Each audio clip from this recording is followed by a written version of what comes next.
बिस्मिल्लाहिर्रहमानिर्रहीम। अस्सलाम वालेकुम डियर स्टूडेंट्स, मैं हूं प्रोफेसर फैज़ान गुराया। हमारा आज का जो टॉपिक है वो हम बात करेंगे स्टैटिक्स के दो चैप्टर्स के फार्मूलाज पे।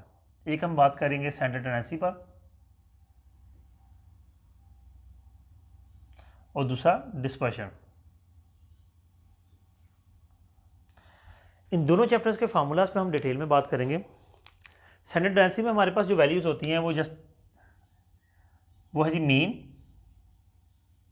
Mod, median, quartile. ये पांच वैल्यूज हमारी स्टैंडर्ड टेंडेंसी की हैं और बाकी की डिस्पर्शन की होगी। ठीक है, डिस्पर्शन में अगर हम आ जाएंगे तो हमारे पास आ जाएगा रेंज, क्वार्टाइल रेंज, उसके बाद हमारे पास आ जाएगा mean deviation,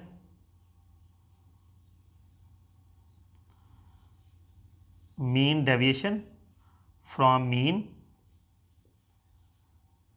mean deviation from median, उसके बाद हमारे पास आ जाएगा वेरिएंस और फिर आ जाएगा स्टैंडर्ड डेविएशन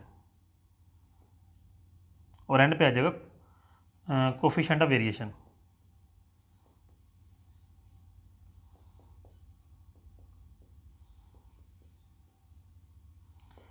ये जी आज हमारा टॉपिक है।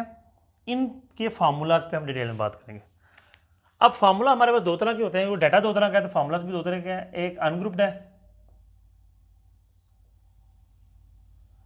और दूसरे ग्रुप्ड है।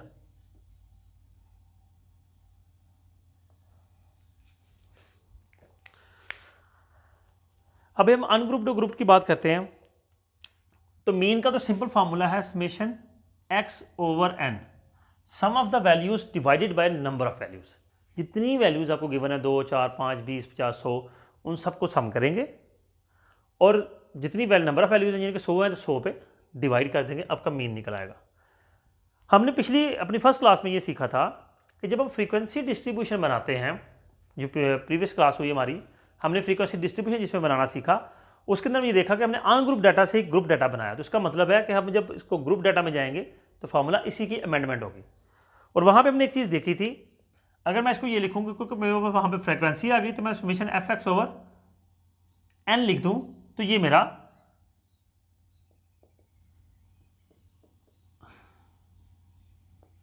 मीन बन जाएगा। अब थोड़ा सा इसमें चेंज भी करेंगे। हमने वहाँ पे कोई चीज़ लिखी थी, मैंने लिखा था कि समेशन एफ जो है इक्वल एन के होता है, एन इक्वल जो समेशन एफ होता है। हम जब फ्रीक्वेंसी यूज़ कर रहे हैं तो फिर अच्छा नहीं लगता कि हम यहाँ पे एन लिखें, हम यहाँ पे लिखेंगे समेशन एफ। उसी फार्मूला को अमेंड करके हमने वो लिख दिया। ये हमारा हो गया मीन। हम जब बात करेंगे मोड की तो मोड सिंपली यहाँ पे होता है most repeated value. Most repeated value से मुराद क्या है, मैं छोटी सी मिसाल देता हूँ फिर हम उसको रेज भी कर लेंगे। 1 2 1 2 3 4 1 3 5 2 7 2। अब देखें यहाँ पे 1 जो है वो 2 टाइम्स रिपीट हुआ है, 3 भी 2 टाइम्स रिपीट हुआ है, जबकि जो 2 है वो 3 टाइम्स रिपीट हुआ है। तो इसका मोड जो है वो 2 होगा क्योंकि ये बार बार रिपीट हो रहा है। वैल्यू जहाँ तक मर्जी जाए, लेकिन जो सबसे ज़्यादा रिपीटेड वैल्यू है हम उसको मोड सिंपली लिख देते हैं। लेकिन जब हम ग्रुप डाटा की तरफ जाते हैं तो उसमें रियलिटी में ऐसा नहीं होता।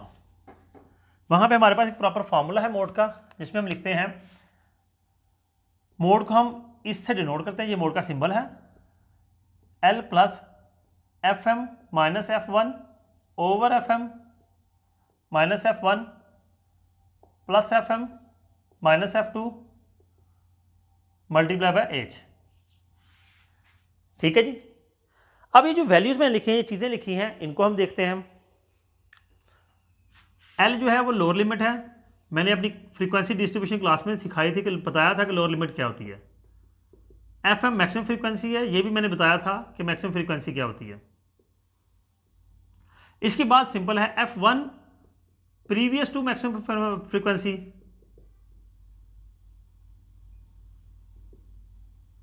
जो मैक्सिमम फ्रीक्वेंसी होगी उससे प्रीवियस वैल्यू को हम F1 कहेंगे, और एफ ड्यू जो है नेक्स्ट टू मैक्सिमम फ्रीक्वेंसी।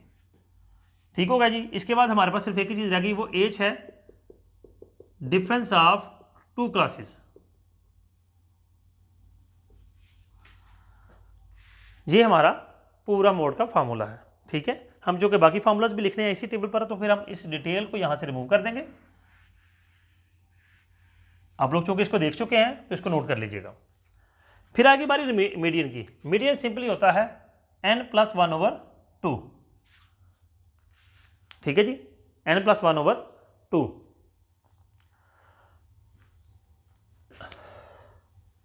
जब हम ग्रुप डाटा में जाएंगे तो ग्रुप डाटा के अंदर हमारे पास होगा, हम इसको इससे डिनोट करेंगे, यहां भी ऐसा ही है, L+H/F n/2 - c। मैंने पहले बताया था n क्या है, समेशन f के इक्वल होता है, ऊपर लिखा भी हुआ है।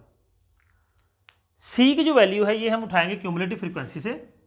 l आपकी लोअर लिमिट है, h जो है वो डिफरेंस है, और जो भी हमारी मॉडल क्लास मीडियन क्लास होगी उसकी फ्रीक्वेंसी है।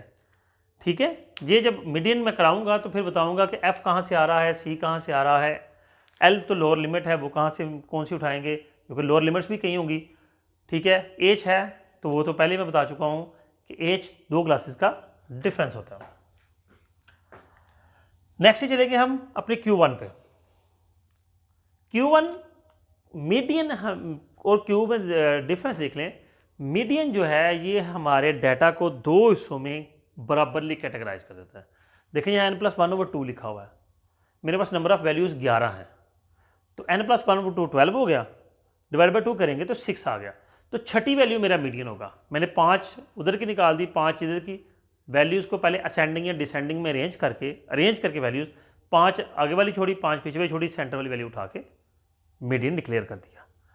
लेकिन इसी तरह हम जब क्वार्टाइल्स में जाएंगे तो हमारे पास दो क्वार्टाइल्स होते हैं, एक 1 है और एक 3 है। क्वार्टाइल्स क्वार्टर को कहते हैं, क्वार्टर चौथा हिस्सा होता है। तो ये वैल्यू को 4 हिस्सों में डिवाइड करता है। ये n/2 है, तो ये क्या होगा अल्टीमेटली, जब 4 हिस्सों में डिवाइड करो तो फिर क्वार्टाइल क्या आएगा, वो आएगा Q1 से डिनोट करेंगे n+1/4। Q3 आएगा n+1/4, क्वार्टाइल्स आएंगे, लेकिन जो वैल्यू यहाँ है वो यहाँ पे मल्टीप्लाई कर देंगे। अब सवाल पैदा होता है यहाँ क्यों नहीं की, तो यहाँ 1 नहीं था तो वो मल्टीप्लाई करते तो एक ही बात थी, 1 का कोई असर नहीं होता। ठीक है, इसलिए मैंने किया नहीं, वरना 1 भी मल्टीप्लाई होता है, जो कुछ साथ लिखा होगा वो मल्टीप्लाई होगा। इसी तरह कुछ हमारे पास स्टैंडर्ड एनालिसिस में डिसाइल्स आते हैं, परसेंटाइज आते हैं, लेकिन उनका यूज़ कम होता है, तो मैं यहाँ पे उनके बता नहीं रहा, लेकिन मैं वर्बली आपको समझा देता हूँ कि डिसाइल 10 को कहते हैं तो डिवाइड बाय 10 आएगा, परसेंटाइल 100 को कहते हैं तो डिवाइड बाय 100 आएगा।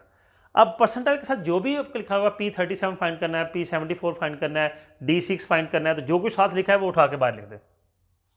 ठीक है, आपका क्वेश्चन ऑटोमेटिकली सॉल्व होता चला जाएगा।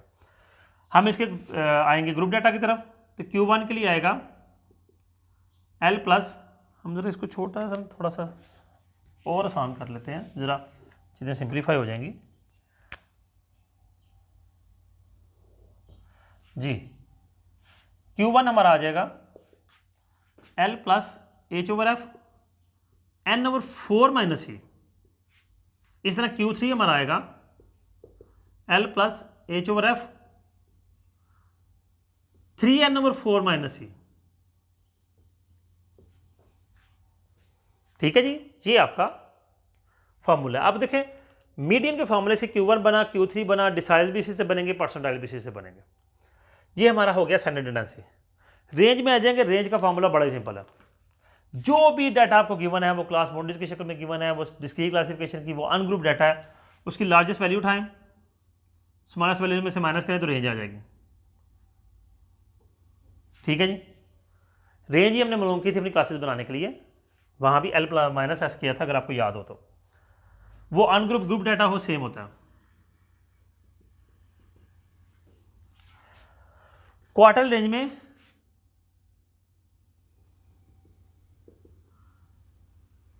Q3 - Q1 आता है, यहां भी Q3 - Q1 आता है। एक और चीज मैं मिस कर गया, क्वार्टाइल डेविएशन। ठीक है, तो वो हम लिखेंगे, यहां पे लिख लेते हैं, बल्कि नहीं इसको लिख रहे हैं, इसी के नीचे लिख लेते हैं। ठीक है, क्वार्टाइल डेविएशन।